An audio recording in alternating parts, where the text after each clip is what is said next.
దేవుడి వాక్యాన్ని జ్ఞాపకం చేద్దాం. దేవుడు ఏమంటున్నాడంటే, నిన్ను శోభాతిశయముగాను బహుతరములకు సంతోష కారణముగా ఉంచుతాను అంటున్నాడు. ఇది దేవుడు మనకిచ్చిన వాగ్దానం. జాగ్రత్తగా వినాలి. వాగ్దానం చేసిన దేవుడు చెప్పాలి, నమ్మదగిన వాడు. ఎలాంటి వాడంట? వాగ్దానం చేసిన వాడు నమ్మదగిన దేవుడు. మన జీవితాల్లో చాలా వాగ్దానాలు చేయబడుతూ ఉన్నాయి. చూడండి, మరి జనవరి 1వ తారీఖు వచ్చేటప్పటికి మన మందిరంలో కొన్ని ప్రామిస్ కార్డ్స్ ఇస్తాం, వాగ్దానాలు ఇస్తాం. ఆ వాగ్దానంలో వచ్చిన చదువుకుంటాం. నీకేమొచ్చింది, నాకేమొచ్చింది, నీ వాగ్దానం ఏమిటి, నా వాగ్దానం ఏమిటి. అయితే ఆ నెలకో లేకపోతే 2 నెలలకో ఆ వాగ్దానం మాత్రమే జ్ఞాపకం ఉంటే సరిపోదు, కానీ ఆ వాగ్దానంలో మనం జీవించగలిగేటట్లుగా ఉంటేనే దేవుడు ఏమన్నాడంటే, బహుతరములకు సంతోష కారణముగా ఉంచుతాము అంటున్నాడు. దేవుని వాక్యాన్ని మనం చాలా క్షుణ్ణంగా జ్ఞాపకం చేస్తున్నాం. ఒకసారి 14వ వచనం చదవండి. నిన్ను బాధించు వారి సంతానపు వారు నీ ఎదుటకు వచ్చి సాగిలపడెదరు. నిన్ను తృణీకరించు వారందరూ వచ్చి నీ పాదముల ఎదుట పడెదరు.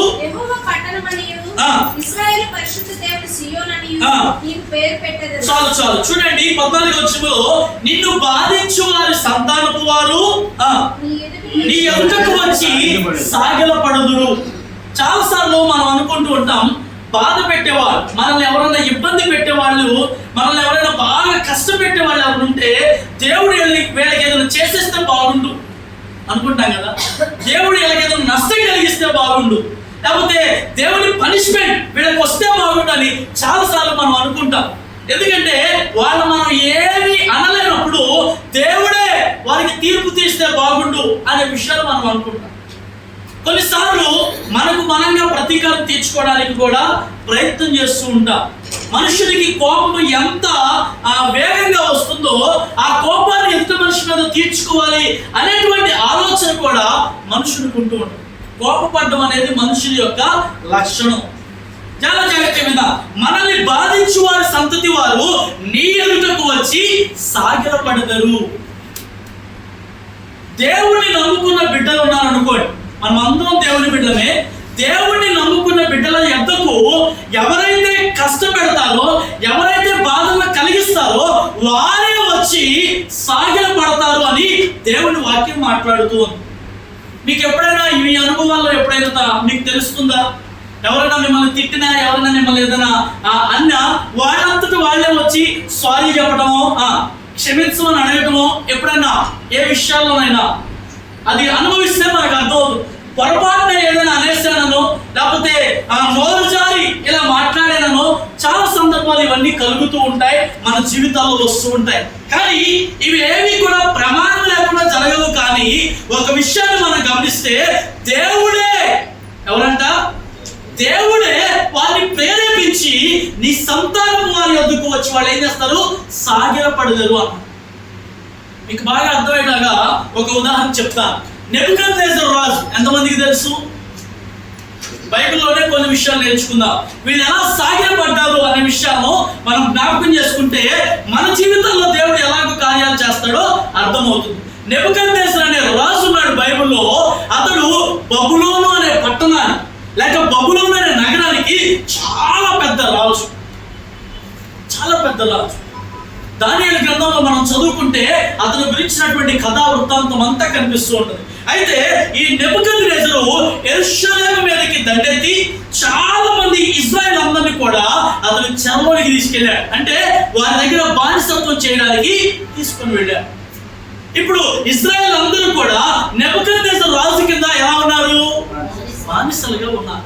ఈ బానిస బ్రతుకుల్లో ఉన్నటువంటి వారే దానియేలు, చెప్పాలి, షడ్రకు, మెషకు, అబేద్నెగో అనేటువంటి ఈ 4 భక్తులు చాలా సార్లు మనం విన్నాం వీరి గురించి.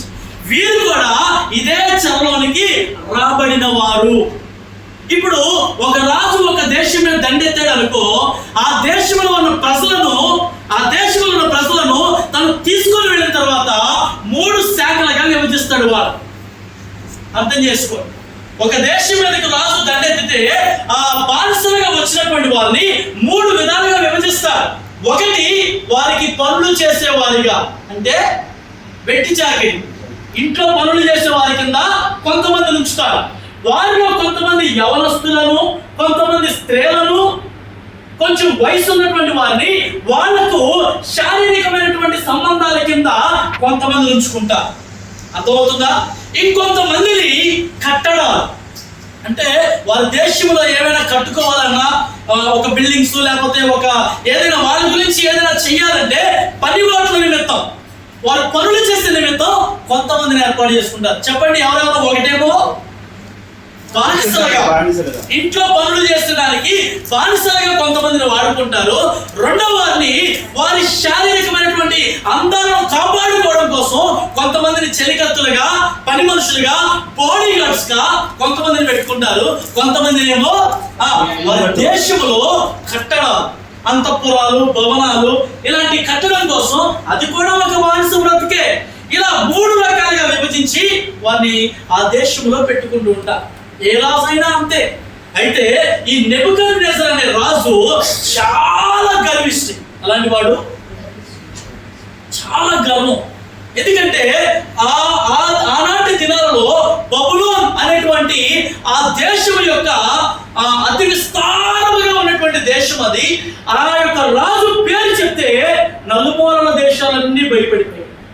అంత పెద్ద పేరు కలిగినటువంటి వాడు నెబుకద్నెజర్.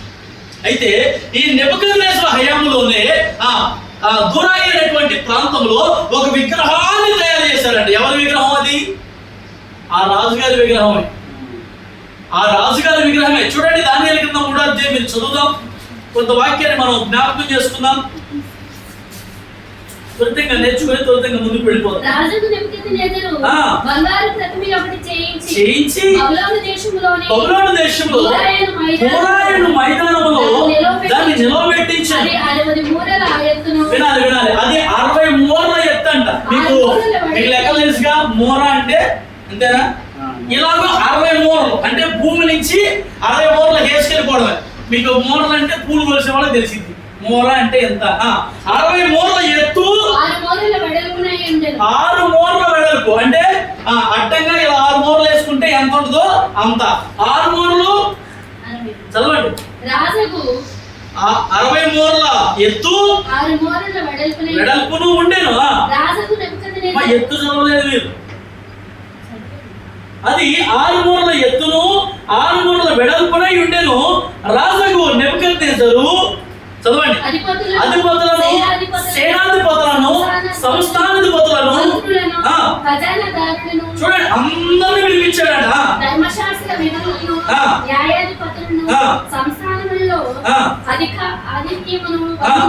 ఆధిక్యమును వహించిన వారందరినీ సమకూర్చుటకును నిలబెట్టించిన ప్రతిమ యొక్క ప్రతిష్ట రప్పించుటకును పంపించగా సేనాధిపతులను, సంస్థానాధిపతులను, మంత్రులను, ఖజానాదారులను, ధర్మశాస్త్ర విధులను, న్యాయాధిపతులను సంస్థానంలో ఆధిక్యము వహించిన వారు రాజుకు నెబుకద్నెజరు నిలబెట్టించిన ప్రతిమ యొక్క ప్రతిష్టకు కూడి వచ్చి రాజుకు నెబుకద్నెజరు నిలబెట్టించిన ప్రతిమ ఎదుట నిలుచుండి.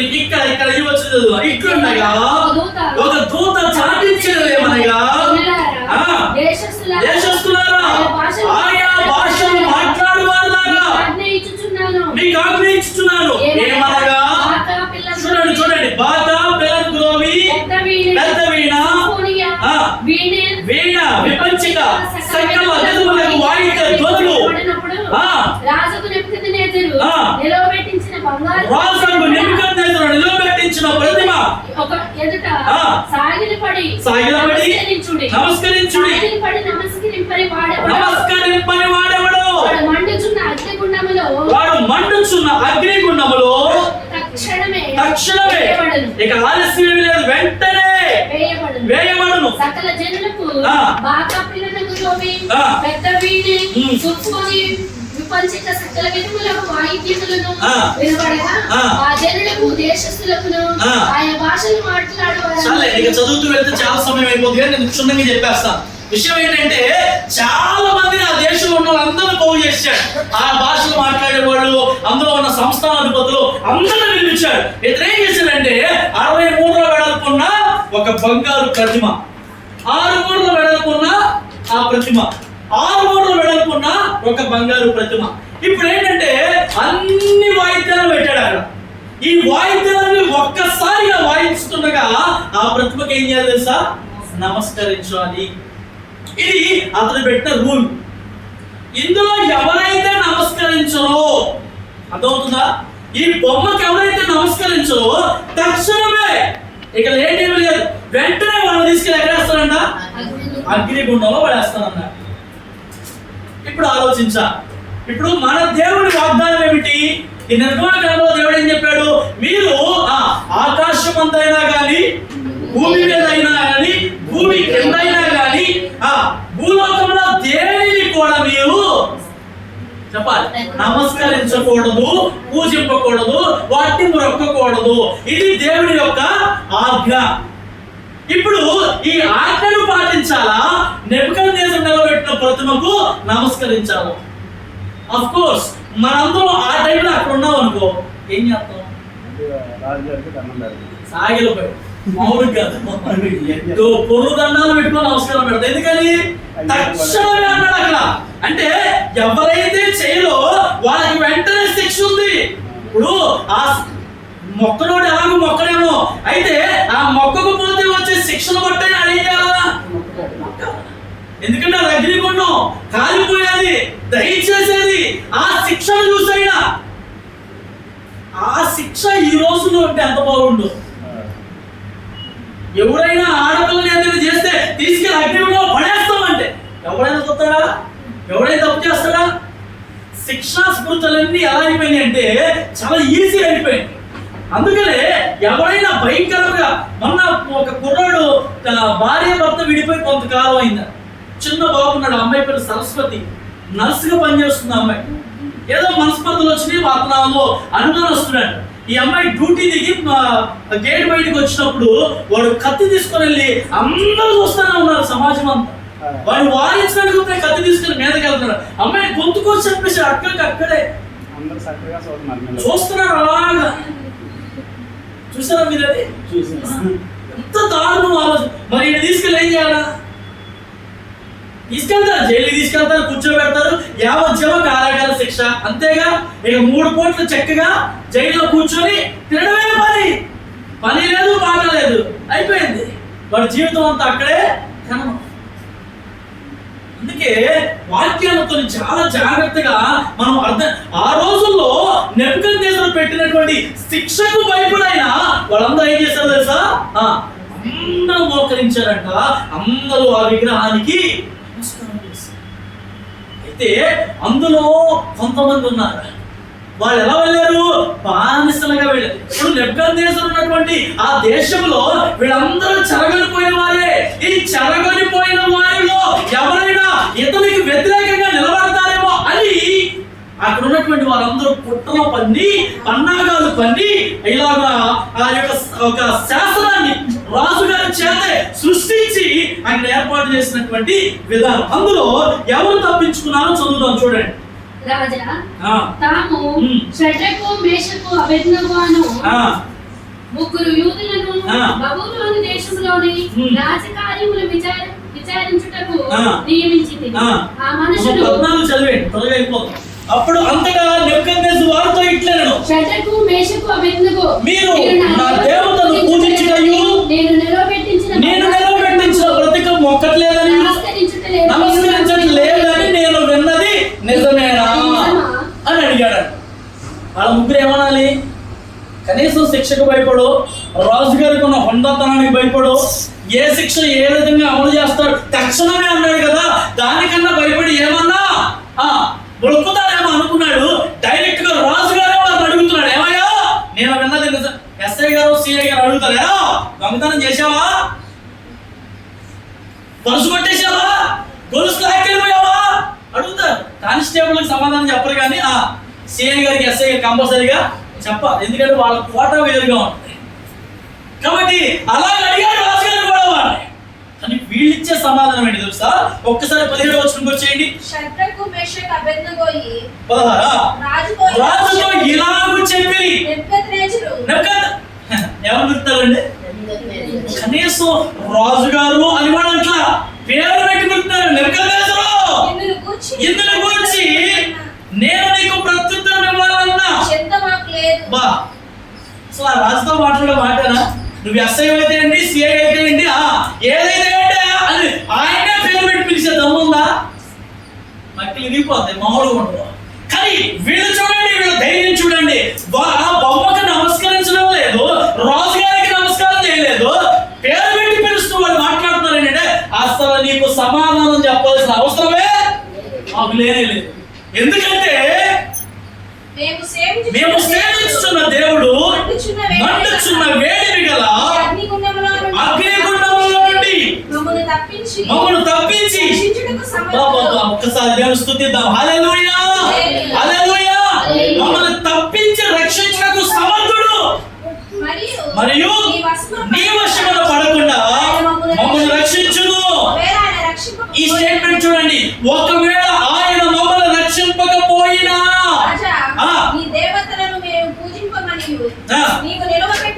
నీవు నిలబెట్టించిన బంగారు ప్రతిమకు నమస్కరింపమని తెలుసుకో. ఎంత టాలెంట్ వినండి, వదిలేసి ఎంత టాలెంట్ గా చెప్తారు వినండి వాళ్ళు. అసలు మేము నమస్కారం చెయ్యం, మేము మోకరించం, మాకు అసలు అవసరమే లేదు, తీసుకెళ్ళి అందులో పడేసినా మాకు ఇబ్బంది లేదు, మమ్మల్ని రక్షింపక అంటే మా దేవుడు, మేము నమ్ముకున్న దేవుడు మమ్మల్ని రక్షించినా రక్షింపకపోయినా ఏమన్నారు అక్కడ? రక్షించినా రక్షింపకపోయినా నీవు నిలబెట్టించిన ప్రతిభకు మాత్రం మేము నమస్కారం. ఎవరన్నా చెప్పగలమా? ఈ రోజుల్లో చాలా మంది చూడండి, క్రైస్తవులుగా జీవించున్న వారిలో శ్రమలు, ఇరుకులు, ఇబ్బందులు వస్తే కొన్నిసార్లు తొలగిపోయే పరిస్థితులు ఉన్నాయి. ఇప్పటికే ప్రాచ్యాయ దేశాల్లో అంటే నైజీరియా, కొన్ని ప్రాచ్యాయ దేశాల్లో దేవుణ్ణి నమ్ముకున్న వారిని ఓచకోతగా వస్తున్నారు, నిలువున చంపేస్తున్నారు, కేవలం వాళ్ళు క్రైస్తవులైనందువల్ల. ఇప్పటికే శ్రమలు, హింసలు ఆల్రెడీ స్టార్ట్ అయిపోయినాయి. మరి ఇలాగ ధైర్యంగా నిలబడి చెప్పేవారు ఎవ్వరు కూడా లేదు. ఆ రోజుల్లో వీరు ఇలాగ నిలబడ్డారు అంటే అది నిజముగా దేవుడు వారికి ఇచ్చిన ధైర్యమే. దేవునికి స్తోత్రం కలుగునుగాక. హల్లెలూయా. జాగ్రత్తగా వినండి దేవుని మాటలు. సాగిన పడినారు అన్నాము కదా. ఇప్పుడు ఈ ప్రతిమను చేయించిన నెబుకద్నెజరు, ఈ ప్రతిమకు మొక్కమన్న నెబుకద్నెజరు పరిస్థితి ఎలాగూ మారిపోయిందో ఒకసారి చదువుదాం. ఎక్కడ చదువుతున్నారు? అవసరం లేదు. 4వ అధ్యాయము 30వ వచనంలోనికి రండి. 4వ అధ్యాయం 30వ వచనం. రాజు ఈ విశాల పట్టణమును నా బలాధికారమును నా ప్రభావ ఘనతను కనపరచుటకై నా రాజధాని నగరముగా నేను కట్టించింది కాదా? ఎప్పుడైతే ఈ నెబుకద్నెజరు అప్పుడేమో బొమ్మను పెట్టాడు, అందరిని నమస్కరించమన్నాడు, ఈ షడ్రకు మేషకు నమస్కరించలేదు, రాజుగారికి ఎదురు తిరిగారు, అగ్నిలో పడేశారు, నలుగురు కనిపించారు, వారిని మళ్ళా బయటికి తీశారు, వీరి దేవుడే గొప్ప. అక్కడికి అయిపోయిందిగా. ఇప్పుడు రెండోది ఏమన్నాడంటే బబులోనులో ఆ రాజ్యం అంతా చూసుకొని, ఆ కట్టడాలన్నీ చూసుకొని అతను అనుకుంటున్నాడంట, అబ్బా నా దేశం ఎంత బాగుంది, ఇదంతటిని నేనే కట్టించాను, ప్రభావముతో నేను కట్టించాను నా రాజధానిని. ఆ రాజధాని ప్రతిమను అతను చూసుకొని మాట్లాడుతున్నప్పుడు చదవండి. రాజు నోట ఈ మాట ఉండగా ఆకాశం నుండి ఒక శబ్దము వచ్చెను. ఏదనగా రాజు నెబుకద్నెజరు, ఇదే నీకు ప్రకటన, నీ రాజ్యము నీ యొద్ద నుండి తొలగిపోవు, తమ యొద్ద నుండి మనుషులు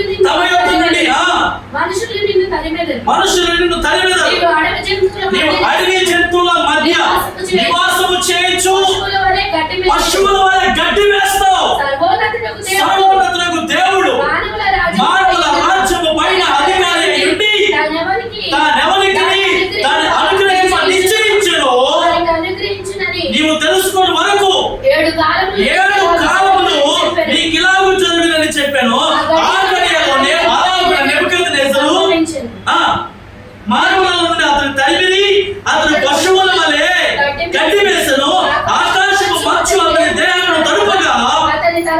గోళ్ళు పక్షిరాజు రెక్కలు. ఈగల వంటి అతని గోళ్ళు పక్షుల గోళ్ళ వంటి. ఏమంటే రాజుగారు ఎలా మారిపోయాడు తెలుసా? ఒక వింతైన జంతువులా మారిపోయాడు. ఎందుకు చెప్పాలి? ఎందుకు? ఒకటే కారణం, గర్వం. ఏంటిది? మనుష్యునికి ఎప్పుడైతే గర్వం ఉంటుందో ఆటోమేటిక్గా పడిపోతాడు. బాగా అర్థం చేసుకో. అందుకే సామెతలో అన్నాడు, అహంకారం అనే మనసుకు ముందేముంటుందా? గర్వానికి ముందు అహంకారం అనే మనసు ఉంటే అది ఎప్పటికైనా పడిపోతుంది. కనుక నేను అనే అహంకారం, నేను అనే గర్వం ఎవరిలోనూ ఉండకూడదు. మీకు ఎందుకు ఈ విషయం చెప్తున్నానంటే, నెబుకద్నెజర్ అనేటువంటి రాజు ఉన్నతమైన స్థానంలో ఉన్న, అతడు రాజుగా అభిషేకింపబడిన, అతడు దేశమంతా చాలా పెద్దదిగా కట్టుకున్న, మొదట దేవుణ్ణి స్మరించాలి, దేవుణ్ణి జ్ఞాపకం చేసుకోవాలి. ఇతడు దేవుణ్ణి మర్చిపోయాడు. ఈ ప్రతిభ అంతా నాదే, ఇదంతా నా వల్లే కలిగింది అని ఎప్పుడైతే తన మనసులో గర్వించాడో అతను ఎలా అయిపోయాడంటే ఒక పశువులా అయిపోయాడు. గోర్లు ఎలా ఉన్నాయంట? పశువుల గోరులాగా అయిపోయింది. తెల్ల వెంట్రుకలు ఎలా అయిపోయింది తెలుసా? మంచుకు తడిసిపోయి ఆకాశ రెక్కలు అంటే పక్షుల రెక్కలు ఏకలు ఎలా ఉంటాయో అలా అయిపోయింది. దేవుని యందు ఎవరైనా గర్విస్తే, ఇంకొక విషయం ఏంటి తెలుసా? ఆశ్చర్యం, అతడు పశువుల వలె ఏంటన్నాడు? గడ్డి తింటారండి మనుషులు ఎవరైనా. అంటే గర్వం ఎంత భయంకరంగా పడదోస్తుందో చూడండి. నాకేంటిలే, నేను కూర్చున్న స్థానం రాజు స్థానం కదా, ఈ ప్రజలందరూ నా వాళ్ళే కదా అని ఎప్పుడైతే అతడు గర్వించాడో ఆ గర్వం ఎక్కడ తీసుకొచ్చిందో తెలుసా? ఒక రోజు 2 రోజులు కాదు, ఆయన రాస్తున్నాడు 7 కాలాలు అన్నాడు. అంటే 7 సంవత్సరాలు. ఒక మనిషి 7 సంవత్సరాలు ఒక పశువు వలె దారుణం ఆలోచించాలి. అంటే సృష్టికర్త అయిన దేవునికి ఎదురుగా పోటీగా మనం ఏమి ఏ మనుష్యుడితోనైనా మనం ఢీకొని వచ్చేమో కానీ చెప్పాలి, దేవునికి ఎదురెళ్ళడం చాలా కష్టం. ఈ భూమి మీద బ్రతికున్నంత కాలం దేవునికి లోబడి బ్రతకడం తప్ప మరి ఏ విధమైనటువంటి ఆలోచన. సామాన్యమైన మనం ఎవరన్నా పెద్దవాళ్ళు ఎదుర్కోగలమా? ఏదైనా ఉన్నత స్థితిలో ఉన్నవాళ్ళు ఏదైనా చేయగలరా? ఎందుకంటే వాళ్ళకి డబ్బు పరపతి ఉండొచ్చు, వాళ్ళకి పలుకుబడి ఉండొచ్చు, వాళ్ళకి కొంచెం అండబలం ఖండబలం ఉండొచ్చు. ఇలా ఉన్నటువంటి వారిని మనలాంటి సామాన్యులు ఎదుర్కోవడం చాలా కష్టం. కానీ అలా సామాన్యులుగా అనుకున్న ఈ దానియేలు బట్టి, ఈ షడ్రకు మేషకు అబేద్నెగోను బట్టి వారి వెనకున్న దేవుడు గొప్పవాడు అని తెలుసుకుంటే ఎవరినైనా ఢీకొనగలవచ్చు. అయినా నెబుకద్నెజరు చెప్పుడు మాటలు వినడం వల్ల, ఆ అహంకార భావం వల్ల అంతగా గర్వించడాన్ని బట్టి అతను ఏమైపోయాడు? పశువు వలె గడ్డి మేసి గడ్డే తిన్నాడు. మరి రాజుగా ఉన్నప్పుడు ఎన్ని పంచపర్వణాలు తిన్నాడో తెలియదు, కానీ పశువులా మారిపోయిన తర్వాత నా మాటలు ఏమని చెప్పానా? బైబిల్లో ఉన్నాయా? మీరు గుర్తుంచుకోండి, నెబుకద్నెజరు అతని పేరు. ఆ రాజు పరిస్థితి గర్వించడాన్ని బట్టి గడ్డి వేసే పరిస్థితిలోకి వచ్చింది. ఈరోజు చాలా మంది అదే నాకేంట్లే, నాకేం తక్కువలే, చాలా మంది ఇలాగే అనుకునే వాళ్ళు ఉన్నారు. ఏ దేశం అయితే గర్విస్తుందో బాగా అర్థం చేసుకోండి, ఏ దేశాలు అయితే గర్విస్తాయో ఆ దేశాల పరిస్థితి నేల కోరుస్తాడు దేవుడు. మీకు ఇంకో ఉదాహరణ మీకు చాలాసార్లు చెప్పాను. అమెరికాలో లాస్ ఏంజల్స్ అనే ప్రాంతం. ఇప్పుడు అమెరికాతో గర్వం ఏంటో తెలుసా? చెప్పాలి, డబ్బు. వాళ్ళ దగ్గర డబ్బు విస్తారంగా ఉంది. అందుకని మనం చాలా చిన్న చూపు చూస్తారు, చాలా ఏంటో పేదోళ్ళ కింద చూస్తారు, చాలా గరీబోళ్ళంటగా చూస్తారు. ఎందుకంటే వాళ్ళ దగ్గర చాలా ధన సంపద. అందులో పేదవాడు అనేవాడు, ఆ భిక్షాటన చేసేవాడు అమెరికాలో ఎక్కడ ఉండరు, కనిపించరు. అందరూ కష్టపడి పనిచేస్తారు, డబ్బులు సంపాదిస్తారు. మనకున్న దరిద్రం ఏంటంటే కష్టపడడం, కానీ ఏమొచ్చేయాలి? చాలా మంది ఇలాగే అనుకుంటారు, కష్టపడాలి, ఏం చేయాలి? ఫలితాన్ని ఆశించాలి. ఊరికే ఉట్టి పుణ్యాన్ని ఏవి కూడా వచ్చేవి కావు రావు. అయితే ఈ లాస్ ఏంజల్స్ అనే ప్రాంతంలో ఉన్నత అధికారులు, చాలా సినిమా యాక్టర్స్ అందరూ వాళ్ళందరూ ఏమనుకున్నారంటే మాకు దేవుడు ఇచ్చింది 0. ఏమిచ్చింది? మాకు దేవుడిచ్చింది జీరో. మా అందాన్ని బట్టి మేము చాలా గ్రేడ్ అయిన స్థితిలో ఉన్నాం, మాకున్న డబ్బును బట్టి మేము చాలా అందమైన భవంతుల్లో ఉన్నాం అనుకున్నారు. ఒక అర్ధరాత్రిన ఒక భయంకరమైన చిన్న నిప్పు వారి దేశాన్నంతా కూడా తగలబెట్టేసి, అంత అందగత్తలు, అంత వ్యాపారవేత్తలు, అంత డబ్బున్న వాళ్ళందరూ వాళ్ళ ఇల్లును విడిచిపెట్టి రోడ్ల మీద పరుగులు పెడుతున్నారు. దేవునికి స్తోత్రం కలుగునుగా. అర్థమవుతుందా? ఒక గర్వమైనటువంటి మనస్సు ఏం చేస్తుంది తెలుసా? అడవిలో పాలు చేస్తుంది, గడ్డి వేసే పరిస్థితిలో తీసుకొస్తుంది. కాబట్టి మన అతిశయం, మన గర్వం ఏదైనా ఉంది అంటే అది దేవుణ్ణి బట్టి తప్ప మనగా వచ్చింది ఏది కూడా. అందుకే యోగ భక్తుడు అన్నాడు, అయ్యా భూమి మీద పుట్టేటప్పుడు నేను ఏమి తీసుకొని రాలా, నేను పోయినప్పుడు కూడా ఏం తీసుకొని పోను. అందుకే మాట్లాడాడు, దిగంబరిగా వచ్చాను, తిరిగి వెళ్ళిపోతాను. ఈ లోకంలో నేను కష్టపడిన రూపాయి, నేను సంపాదించుకున్న పేరు, నేను సంపాదించుకున్న నా కుటుంబం ఏవి నా వెంట వచ్చేవి. కనుక దేవుని బిడ్డలారా, దేవుడు ఒక్కడే మనకు ఆధారం, ఆశ్రయం. ఈ నెబుకద్నెజరు ఇలాగే గర్వించడాన్ని బట్టి ఆకాశం అంతా గర్వింపబడ్డాడు. నేలకు, భూమి మీదకు పడిపోయిన పరిస్థితిని మనం చూస్తున్నాం. కనుక దేవునిలో మనకి ఏమాత్రం గర్వం ఉండకూడదు, అహంకారం ఉండకూడదు, ద్వేషాలు ఉండకూడదు, కక్షలు ఉండకూడదు. దేవుడు మనకు నేర్పించింది ఒక్కటే, ప్రేమ. ఎవరితోనైనా ప్రేమ సమాధానముగా ఉండటమే దేవుడు మనకు నేర్పించిన ఒక మంచి మాట. ఇంకొక మాట చెప్పి నా మాట ముగిస్తాను, చూడండి. అపోస్తుల కార్యం 16:25 త్వరితంగా చదవండి. అపోస్తుల కార్యములు 16:25. అక్కడ ఒక సన్నివేశం మనకు కనిపిస్తుంది. మధ్యరాత్రి వేళ పౌలు శీలయు దేవునికి ప్రార్థించుచు కీర్తనలు పాడుచున్నారు. ఖైదీలు వినుచున్నారు.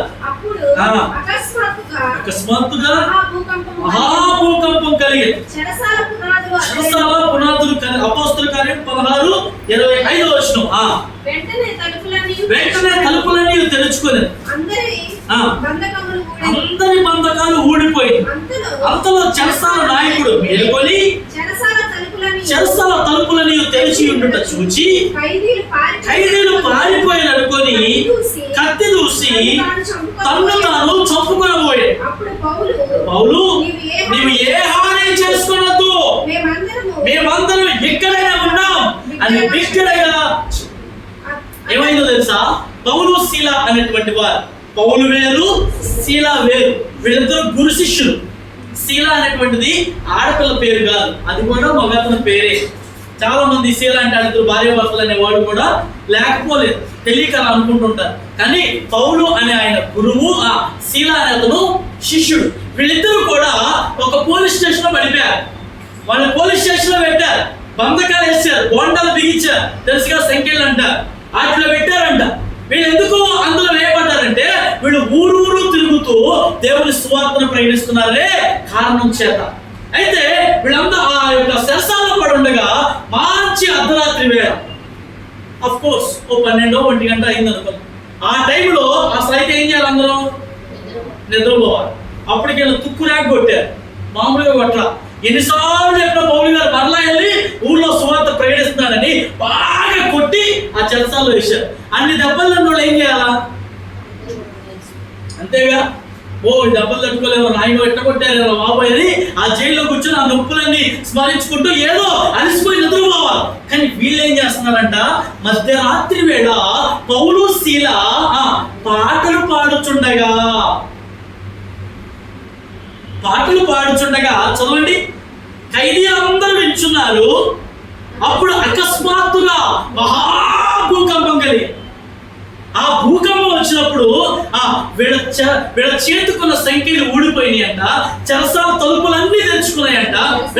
ఒక జైల్లో కూర్చున్న వాళ్ళు ఎప్పుడైతే భూకంపం వచ్చిందో వెంటనే తలుపులన్నీ తెరుచుకున్నాయి, బొండాలన్నీ ఊడి. ఇప్పుడు స్టేషన్ లో ఏదైనా ఒక బాంబు వేసారు అనుకో, ఆ బాంబుకి తలుపులన్నీ ఇరిగిపోయి, గోడలని పడిపోయి, ఖైదీల సంఖ్యలన్నీ ఊడిపోయి, ఏం చేస్తారు? సరే తుపాకి కూడా దొరకనాలేగా, ఎటు వెళ్తున్నారో కూడా తెలియకుండా మేము బైబిల్గా చదివినప్పుడు కూడా అంతే. కొంతమంది స్టూడెంట్స్ వచ్చేవారు, ఒక నెల ఓపిక పెట్టేవాడు బాగా, ఏ పెడతారా ఎలా ఉంటుందని ఒక నెల బాగా చూసేవాడు. ఇక తర్వాత వాళ్ళకి ఉండలేక అమ్మ గుర్తొచ్చిందో, నాన్న గుర్తొచ్చాడో, ఏంటి ఇంట్లో గుర్తొచ్చిందో అని చెప్పి అర్ధరాత్రి వేళే చక్కగా నిదానంగా తలుపు తీసుకొని, మాకు కొంచెం ఎత్తైన గోడ ఉండేది కాలేజీ, దాన్ని దూకేసేవాడు ఎట్టమంటగా. పారిపోయాడు 5-6 మన విజయవాడ కొండలే పారిపోయారు ఉండలేక. అలాగా ఈ భూకంపం వచ్చినప్పుడు తలుపులన్నీ తెలుసుకున్నాయంట. ఆ జైలంతో ఓపెన్ అయిపోయింది. మరి అప్పుడు ఖైదీలంతా ఏం చేయాలి? పారిపోవాలి. కానీ వీళ్ళు ఏం చేశారు? ఎవ్వరు పారిపోలా, అందరూ అక్కడే ఉన్నారు. ఇలా పారిపోయారు అనుకొని ఆ జైలు ఉంటాడు కదా, ఆ సూపరింటెండెంట్ ఆఫ్ పోలీస్, ఆ జైలు అధికారి అనుకున్నాడంట కత్తి తీసుకున్నాడే. నాకు అర్థం కాని విషయం, అసలు ఉన్నారో లేదో తెలియకుండా భూకంపం వచ్చింది కదా, ఎవరైనా చచ్చిపోయారో అనుకోకుండా కత్తి తీసుకోవడం ఏంది? ముందే వీడు చచ్చిపోదాం అనుకున్నాడంట. అంటే వీడికున్న ఆలోచన ఏంటంటే, ఇక వీళ్ళందరూ వెళ్ళిపోయారు, ఇక నా ఉద్యోగం పోయింది, ఇక నేను బతుకును. ఇంత పేరున్నటువంటి నేను, ఇంత పలుకుబడిన నేను, ఇన్ని సంవత్సరాల జైలు అధికారిగా ఉన్న నేను, ఇంతమంది జైలు పెట్టిన నేను, వీళ్ళని కాపాడలేకపోయానే, ఇక నేను బతకడం నేనా అనుకుని కత్తి తీశాడు. ఎప్పుడైతే కత్తి తీశాడో అక్కడ పౌలు మాట్లాడతాడు, ఎంత గొప్ప మాట అన్నాడో తెలుసా?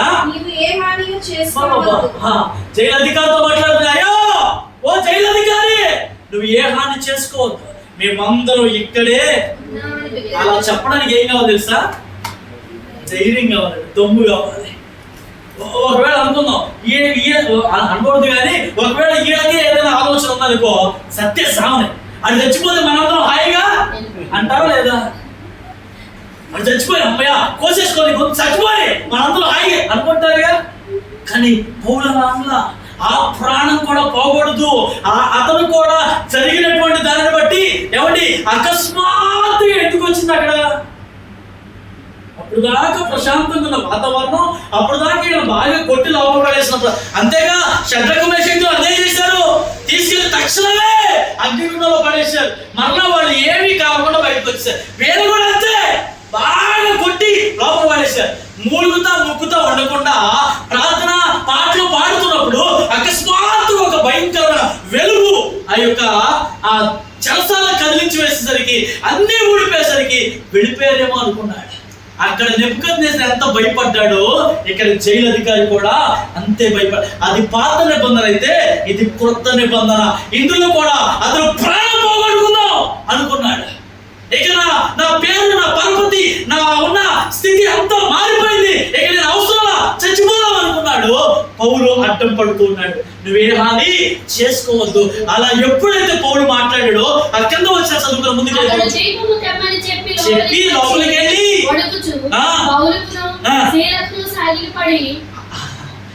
ఎవరికంటండి? దేవునికి స్తోత్రం కలుగునుగాక. నెబుకద్నెజర్ ఎక్కడ సాగిలపడ్డాడు? చెప్పాలి. ఎప్పుడైతే ఇంకా మీకు చదివించలేదు కానీ ఆ షడ్రకు మేషకు అబేద్నెగో బయటకు వచ్చిన తర్వాత ప్రజలందరినీ నిలబెట్టి రాజు ఏం మాట్లాడతాడు సార్? వీరి దేవుడే పూజింపదగిన వాడు, వీరి దేవుడే సమర్థుడు, వీరి దేవుడే గొప్పవాడు.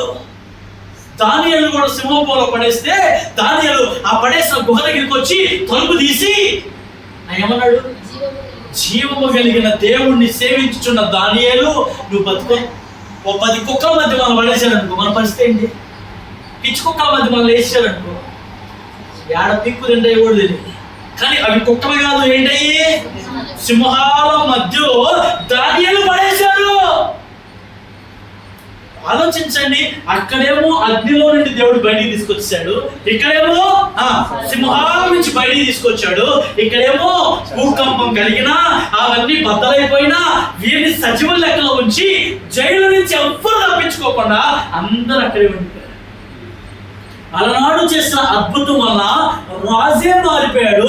రాజుతో పాటు చెప్పాలి ఆ దేశపు ప్రజలందరూ కూడా మారిపోయారు. దేవుడికి స్తోత్రం కలుగునుగాక. అలాగే ఇక్కడ కూడా జైలు అధికారి మారాడు. ఆ అధికారితో పాటు ఉన్నటువంటి సమూహం అంతా కూడా దేవుడిని అంగీకరించారు. చెప్పబడుతూ దేవుడిని స్తుతిద్దాం. హల్లెలూయా, హల్లెలూయా. జాగ్రత్తగా వినండి. ఆ జైలు అధికారి అంట దీపాన్ని వెలిగించి వణుకుతూ. ఎలా? ఎందుకు వణుకొచ్చింది? ఎందుకంటే వణుకొచ్చింది, వాళ్ళు కొట్టినోడు సామాన్యమైన వాడు కాదు. పౌలు ప్రార్థన చేస్తే దెయ్యాలు వదిలిపోయాయి. పౌలు గారు నడుస్తుంటే ఆయన చేతి రుమాలు పట్టుకున్నాడు, స్వస్థత ఇవ్వబడ్డాడు. సామాన్యమైన మనుషుడు కాదు. అది మాత్రమే కాదు, పౌలు చదువుకున్నవాడు, పాసువాడు, డిగ్రీ పట్టా పట్టుకున్నవాడు. అలాంటి వాడిని పట్టుకుని ఇష్టం వచ్చినట్టు కొట్టి చెరసాల్లో వేస్తే దేవుడు ఊరుకుంటాడా? జైలర్ యొక్క గర్వాన్ని దింపిన దేవుడికి స్తోత్రం కలుగునుగా. హల్లెలూయా. ఆ గర్వాన్ని దింపడమే కాదు, ఆయనకు ఏమి ఇచ్చాడు తెలుసా? ఒక మంచి మారు మనసు ఇచ్చాడు. ఆ వచ్చిన చదువుకొని ప్రార్థన చేసుకున్నాడు. కొంచెం పైకి ముందుకు చదువమ్మా. వారిని వెలుపలికి తీసుకుని వచ్చి అయ్యలారా, నాయకుడు మేలుకొని చెరసాల తలుపులను తెరిచిండు చూచి ఖైదీలు పాలు ప్రతి దూసి తను చంపబోయిను. అప్పుడు పౌలు, ఏ హాని చేసుకోవద్దు, మేమందరం ఇక్కడే ఉన్నాం. అతను దీపము తెమ్మని చెప్పి లోపలికి వచ్చి వణుకుచు పౌలును సాగిలపడి. ఈ మాట కోసం చదివించా. ఏం చేశాడంటే ఆయన, ఒక జైలు అధికారి ఎవరికి సాగిలపడ్డాడు? దైవజనులకు, దేవుని బిడ్డలకు. ముందు మనం ఏం చదువుకున్నాం? యెషయా గ్రంథంలో వారి సంతానపు వారికి దేవుడు వ్యతిరేకస్తులుగా ఉన్నటువంటి వారిని ఏం చేస్తాడంట? సాగిలపడేలా. అందుకంటాడు, నీకు విరోధముగా రూపింపబడిన మనం దేవుని మీద ఆధారపడితే మనకు సాగిలపడే వారిని దేవుడే దగ్గరికి తీసుకొస్తాడు. హల్లెలూయా, హల్లెలూయా. కాబట్టి మనం ఏ హాని వారికి చేయాల్సిన అవసరం లేదు. మనం ఎవరిని ఏ విధమైనటువంటి కృంగిపోయేలాగో, కించపరిచేలాగో, లేకపోతే వాళ్ళని తిట్టడానికో కొట్టడానికి ఏం చేయాల్సిన అవసరం లేదు. యెహోవా ఈరే. ఏంటిది? యెహోవా ఈరే అంటే దేవుడే చూచుకొనును. దేవుడు చూస్తాడండి. మన పట్ల ఎవరైతే వ్యతిరేక స్వభావాలు ఉన్నాయో, మన పట్ల ఎవరైతే మరి ఏమైతే ఆలోచన కలిగి ఉన్నారో వాటన్నిటిని దేవుడే తారుమారు. రాజు మనసునే మార్చిన దేవుడు నా మనసులు ఎంతగా మార్చాలి? దేవునికి స్తోత్రం కలుగునుగా. కాబట్టి జైలు అధికారి భయపడి వణికిపోయి వారి దగ్గరికి వచ్చి సాగిలపడి వారి వెలుపలికి తీసుకొచ్చి అయ్యలారా, అప్పుడు దాకా యారా పోరా రారా అన్నాడేమో, ఇప్పుడు ఏమంటున్నాడు? అయ్యలారా, రక్షణ పొందుటకు నేనేం చేయాలి? అందుకు వారు ప్రభువైన యేసునందు విశ్వాసం ఉంచుము, అప్పుడు నీవును నీ ఇంటి వారును రక్షణ పొందుదురని చెప్పి. ఒక్కరికే కాదు, అక్కడ జైలు అధికారి ఒక్కడే రక్షింపబడాలా, తన ఇంటి వారు కూడా రక్షింపబడాలి. బాగా అర్థం చేసుకోండి దేవుని బిడ్డ. దేవుడు మనల్ని సాగిలపడేలా, మనకే సాగిలపడేలా చేసే దేవుణ్ణి మనం నమ్ముకున్నాం. కాబట్టి ఈ లోకంలో ఏ మనుషుల గురించి మనం ఆలోచించవలసిన అవసరం లేదు. వారి కష్టపెట్టారే, వారు బాధ పెట్టారే, వారి ఇబ్బందులు పెట్టారే, ఇవేమీ తలంచుకోవద్దు. మనం నమ్ముకున్న దేవుడు గొప్పవాడు. అక్కడ రాజును మార్చాడు, ఇక్కడ అధికారిని మార్చాడు. నీ కోసం ఎవరైనా సరే దేవుడు మారుస్తాడు. నీ కోసం ఎవరైనా సరే గద్దె దింపగలిగిన దేవుడు. కొన్నిసార్లు మనం అనుకుంటాం, చాలా ట్రై చేశానండి కానీ అవ్వట్లేదు, ఎంత ప్రయత్నించానో కానీ ఆ బ్యాంకు వాళ్ళు ఎందుకు ఒప్పుకోలేదండి, చాలా ట్రై చేశానండి నా యజమాని నేను ఒప్పించడానికి. వాళ్ళు మనం మాట్లాడితే ఒప్పుకోరు, మనం మాట్లాడితే ఎవరు మాట్లాడాలి? ఒక్క విషయం చెప్తాను ఆఖరిగా, దేవుడు కలగ చేసుకుంటే ఏ పనైనా అయిపోతుంది. అర్థమవుతుందా? పూర్తిగా మనం దేవుని మీద ఆధారపడాలి. దేవుడు కలగ చేసుకోవాలి. మనకు మనం ఎంత ఏళ్ళు పెట్టి ఎన్ని రకాలుగా తిప్పబడ్డా ఆ పనులు అవ్వవు. బాగా వినండి, అర్థం చేసుకో. దేవుడు కలగ చేసుకుంటే అది ఎంత సమస్య అయినా తీరిపోతుంది. దేవునికి స్తోత్రం కలుగునుగా. నేను అందుకే పదే పదే చెప్తాను, దేవుని మీద ఆధారపడి మీ సమస్యలు ఉన్నా, మీ ఇబ్బందులు ఉన్నా, ఒక ఫోన్ కాల్ లేకపోతే మందిరానికి వచ్చి ఒక మాట చెప్తే ఆ అంశం నిమిత్తం ప్రార్థన చేయడానికి అవకాశం ఉండదు. నేను తరచు గుడివాడ వెళ్తున్నాను ఈ మధ్యకాలం. ఎందుకంటే అక్కడ సంఘం ఉంది. ఆ సంఘంలో ఉన్న విశ్వాసులు ఉన్నారు. 15 సంవత్సరాలు భార్య భర్త ఈడిపోయి ఉన్నారు. ఎన్ని సంవత్సరాలు? 2 పిల్లలు ఉన్నారు. పాప 10th క్లాస్ చదువుతున్నారు. ఆ పాప, ఇంకో పాప మేబీ 9th 8th. ఈ 15 సంవత్సరాలు విడిపోయే ఉన్నారు. వాళ్ళ సమాధానం కోసం ప్రార్థన చేస్తున్నారు. అర్థమవుతుందండి? అంటే మనుషుల యొక్క సమస్యలు ఎలా ఉంటాయో మనకు తెలియదు. ఇంకొకరు ఇల్లు కట్టుకోవాలనుకున్నారు, ఇప్పుడు వరకు అద్దెంట్లో ఉన్నారు, ఇల్లు కట్టుకోవాలనుకున్నారు, తరచూ ప్రార్థన చేస్తూ వస్తున్నాం. దేవుడు వారికి 1 కాదు 2 ఇళ్ళు ఇచ్చాడు. దేవునికి స్తోత్రం కలుగుతుంది కదా. ఇంకా ఈ సంవత్సరం అంటే ఇంకో సంవత్సరం అంటే ఎంతకాలం ఉంది ఈ సంవత్సరం వెళ్ళిపోవడానికి? ఈ 15 రోజులు అదొక నెల 15 రోజుల్లో ఈ సంవత్సరం వెళ్ళిపోవాలి. ఈ 15 రోజుల్లో ఈ 15 సంవత్సరాలు విడిపోయిన వారు కలవాలని ప్రార్థన చేస్తారు. కలుగుతాడా లేదా దేవుడు? చెప్పాలి కలుగుతాడా లేదా? కలపగలిగిన దేవుడు ఆయన. దేవునికి స్తోత్రం, హల్లెలూయా. దీనికోసం వాళ్ళు ఎంత హెచ్చిస్తున్నారో తెలుసా? మేము వెళ్ళినందుకు మాకు కానుక 200, మేము వెళ్ళిన 10 మందికి మంచి భోజనం బిర్యానీతో. అర్థమవుతుందా? భోజనం ఎందుకు అంటే సమస్య ఎంత పెద్దదిగా ఉందో దాని ముందు వాళ్ళు ఇచ్చేది చాలా తక్కువ అనుకుంటున్నారు. కాబట్టే ప్రార్థన చేస్తారు. భారం అనక దూరం అనక 7 గంటలకల్లా ట్రైన్ ఎక్కుతారు. విడిగా ట్రైన్ తెలుసుగా, అది ఎక్కడి నుంచి రామపాడు నుంచి స్టార్ట్. అక్కడికి వస్తారు దైవ సేవకులు 10 మంది, అక్కడ ట్రైన్ ఎక్కుతారు. నేను ఇక్కడ 10 గంటలకు బండి వేసుకుని బయలుదేరాలి. ఖచ్చితంగా 11 అందరూ అక్కడ కలవాలి. ఇంచుమించు 3-4 వరకు ప్రార్థన చేయాలి. ఇక వేరే ఏమి లేదు. ఆ తల్లి కోసం, ఆ బిడ్డ కోసమే. కొన్ని కోర్టు సమస్యలు ఉన్నాయి, వాటి కోసం ప్రార్థన చేస్తాం. దేవుడు తీరుస్తాడు. కాబట్టి మనం కూడా సమస్యలో ఉన్నాం. ఆ సమస్యల కోసం ఎప్పుడైతే మనం ప్రార్థన చేస్తామో దేవుడు చిక్కుముడులు విడిపోయినట్లుగా దేవుడు విడిపిస్తాడు. దేవుడికి స్తోత్రం కలుగునుగా.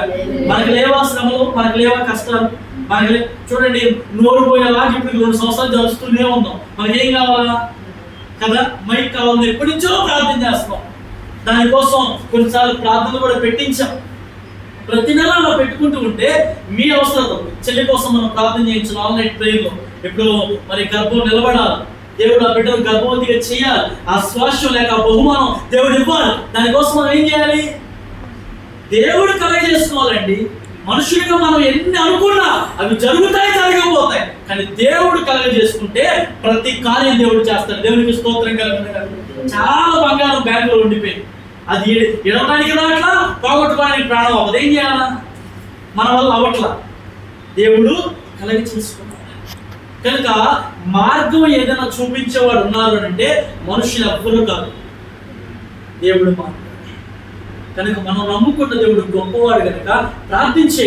సాక్ష్యాలు చెప్పమంటే దేవుడు చేసిన మేలే అవసరం, ప్రార్థన అవసరం ఉన్నా చెప్పొచ్చు, ఆరోగ్య నిమిత్తం చెప్పొచ్చు, ఈ సమస్య ఉందని చెప్పొచ్చు. ఇలా చెప్పడం వల్ల ప్రతిరోజు కూడా మనం ప్రార్థనలో జ్ఞాపకం చేసుకుంటాం. కనుక గర్వించొద్దు, అహంకారంగా వెళ్ళొద్దు. దేవుడు మనకు తోడుగా ఉన్నాడని నమ్మండి. అలనాడు మన నెబుకద్నెజరుని ఎలాగైతే దేవుడు గద్దె దింపాడో, జైలు అధికారి ఇంటిని ఎలా రక్షించాడో, ఆ రక్షణే నేడు మన ఇంటికి కూడా వచ్చును గాక.